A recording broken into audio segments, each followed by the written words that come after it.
Hi there, dear language learners.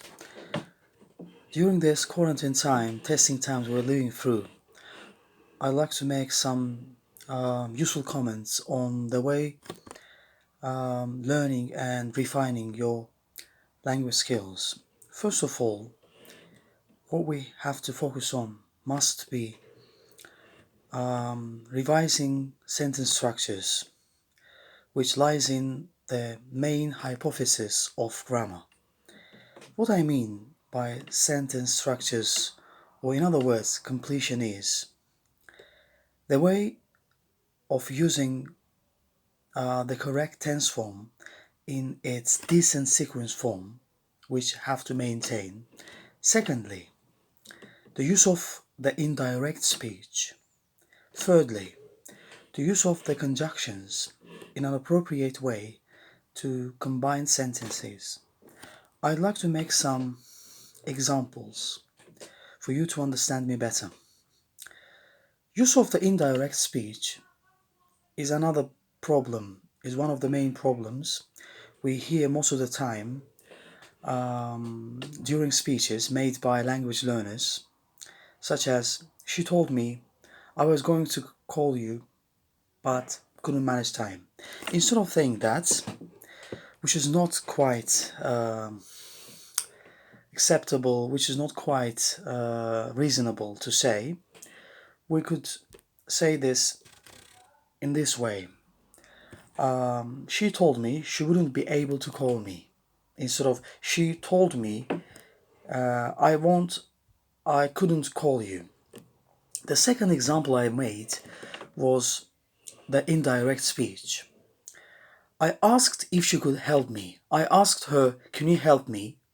Or, I asked if she could help me. I've asked whether she could help me.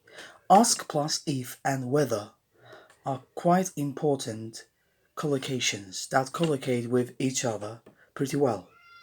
She wanted to know if I was able to. So, in other words, this is called indirect speech, which stands for the flawless, wonderful speech, which we expect all language learners as well as teachers to follow. Another main usage of the language lies in the correct use of tense forms in a proper way.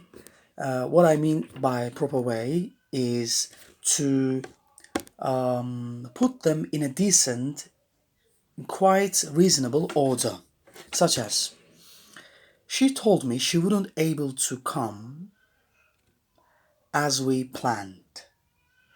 If you noticed me using 3 sequence of tense forms in the sentence followed, this is called a sequence of tense forms, which must be awaited and must be kept as an important factor. Another problematic issue is to use non-finite forms of verbs that are followed with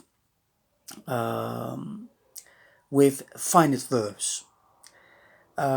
We've got 4 distinct non-finite forms of verbs used in the common language we are trying to learn, trying to refine.